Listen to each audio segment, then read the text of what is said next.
El 17 de diciembre de 2005, mientras la densa selva del sur del Chocó se mantenía en silencio, el corregimiento de San Marino despertó una pesadilla de plomo y fuego, en lo que se convertiría en uno de los asaltos más cruentos del conflicto armado colombiano. El Ejército de Liberación Nacional ELN y las Fuerzas Armadas Revolucionarias de Colombia FARC unieron fuerzas para atacar el cuartel de la Policía Nacional, donde 57 uniformados, en su mayoría jóvenes auxiliares recién incorporados al servicio, resistieron heroicamente frente a un enemigo que los superaba en número y armamento. San Marino, un pequeño caserío con no más de 120 almas, enclavado en una zona inaccesible del Chocó, se encontraba a la merced de los vientos de guerra. Sin carretera ni ríos navegables, la única conexión con el resto del país era la esperanza. Sin embargo, la tragedia que estaba a punto de desatarse marcaría para siempre la historia de este rincón olvidado de Colombia. A las 3:30 de la madrugada, en medio de la oscuridad, las sombras comenzaron a moverse entre la espesura. Más de 300 guerrilleros, encabezados por Karina, comandante del Frente 47 de las FARC, se preparaban para asaltar el puesto de policía. La alianza insurgente, que incluía también al Frente Manuel Hernández del Bolche del ELN y al pequeño ejército revolucionario guavarista, tenía un único objetivo: tomar San Marino y enviar un mensaje claro al gobierno de Álvaro Uribe. Era su respuesta a la ofensiva militar del Plan Patriota, que venía diezmando a las FARC desde el año anterior. Al otro lado del río que bordeaba el corregimiento, los guerrilleros instalaron las granadas y pipetas de gas.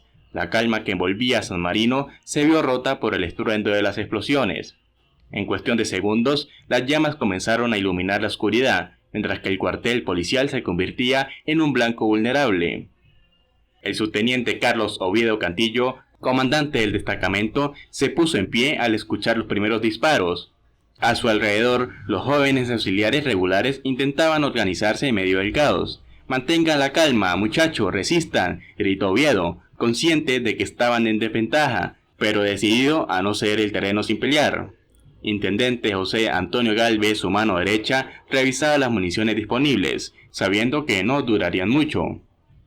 Los guerrilleros ocultos entre los árboles abrían fuego sin cesar. Las pipetas de gas y los lanzagranadas destrozaban los precarios refugios de las policías, mientras el río se convertía en una barrera insalvable para cualquier intento de contraataque. Sin embargo, los uniformados se aferraron a sus posiciones. Bajo el liderazgo del subteniente Oviedo, organizaron una defensa desesperada. Las balas escaseaban, pero no el coraje. El auxiliar Juan Camilo Vélez, un joven de 18 años que apenas llevaba meses de servicio, se levantó de su trinchera improvisada al ver que uno de sus compañeros había quedado atrapado en la línea de fuego. Sin pensarlo dos veces, corrió hacia él bajo una lluvia de disparos. «No se rinda, hermano, yo lo cubro», gritó mientras disparaba en todas las direcciones, intentando frenar el avance guerrillero. Logró arrastrar a su compañero a un lugar seguro, aunque él mismo resultó herido en el hombro. El terror se extendía entre las filas de los atacantes. A pesar de su superioridad numérica, no esperaban una resistencia tan feroz. «Ríndanse o se mueren», gritó uno de los guerrilleros desde el otro lado del río. Sin embargo, la respuesta fue el eco de los disparos de los uniformados, decididos a no dejarse doblegar. Oviedo sabía que el final se acercaba. «No tenemos más municiones, mi teniente», dijo el intendente Galvez, con voz entrecortada. «Aguantaremos hasta el último cartucho», respondió Oviedo, mirando a sus hombres con determinación. Sabía que no había refuerzos a la vista, pero la posibilidad de rendirse no era una opción. Las horas pasaron y la batalla continuaba. Los guerrilleros seguían disparando desde posiciones estratégicas, utilizando el terror a su favor. El cuartel policial estaba rodeado. Los disparos se hicieron esporádicos. La munición de los uniformados se agotaba. A las 9 de la mañana, después de 6 horas de combate, la situación era insostenible. «Señor, estamos rodeados», informó el intendente Galvez. Oviedo, con el rostro cubierto de sudor y polvo, miró a su alrededor. Sabía que habían hecho todo lo posible.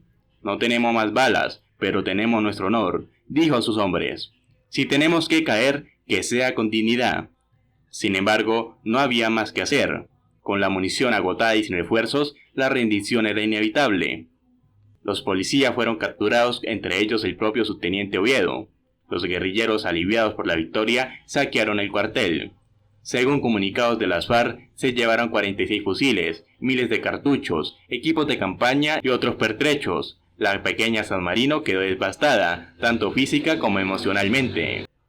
La respuesta del gobierno no se hizo esperar. Apenas unas horas después del ataque, el ejército colombiano desplegó unidades de contraguerrilla y 15 helicópteros armados sobre la zona. A pesar de los esfuerzos, los guerrilleros habían sembrado minas antipersonales en su retirada, lo que ralentizó el avance de las tropas. Sin embargo, el 20 de diciembre, tras 3 días de persecución, los subversivos, presionados por las bajas y la intensidad del operativo militar, liberaron a los policías secuestrados. Uno de los momentos más conmovedores ocurrió cuando los uniformados recién liberados regresaron a San Marino. El auxiliar Vélez, aún herido, fue uno de los primeros en ser atendidos por las tropas que llegaron al lugar. «Resistimos hasta el final», dijo con la voz entrecortada mientras los médicos revisaban sus heridas. El sacrificio de sus compañeros caídos aún lo atormentaba, pero sabía que había hecho todo lo correcto. La toma de San Marino no solo fue un revés táctico para el gobierno de Álvaro Uribe, sino también un recordatorio doloroso de los riesgos de su política de seguridad. El politólogo León Valencia lo describió con dureza. El ataque a San Marino es el costo de enviar a pequeños grupos de policías y soldados a zonas aisladas sin el apoyo adecuado. Esos hombres fueron abandonados a su suerte. El Plan Patriota, que había logrado avances significativos en otras regiones del país, se mostró vulnerable en los rincones más apartados, donde las fuerzas del Estado estaban expuestas y con poca capacidad de reacción. San Marino fue un ejemplo claro de los límites de la estrategia militar en un conflicto tan complejo como el colombiano. Aquel diciembre de 2005, el pequeño caserío de San Marino quedó grabado en la memoria de Colombia como un testimonio de resistencia y sacrificio. La valentía de los policías que defendieron su posición, a pesar de estar en desventaja, es un recordatorio de que en medio de la guerra aún hay espacio para los actos heroicos. En los días posteriores, los cuerpos de los policías caídos fueron trasladados a sus lugares de origen. En cada uno de sus pueblos, las ceremonias fúnebres estuvieron marcadas por el dolor de las familias, pero también por el orgullo de saber que sus seres queridos dieron la vida por defender a su país. Y bueno, Lanzas, antes de despedirnos quiero invitarte a que nos acompañes en nuestros canales Comparación Militar y Análisis Militar. En estos espacios exploraremos temas fascinantes relacionados con las fuerzas militares de Colombia y otros países de la región. No olvides seguirnos y dejarnos un buen like. Hasta la próxima y que Dios los bendiga.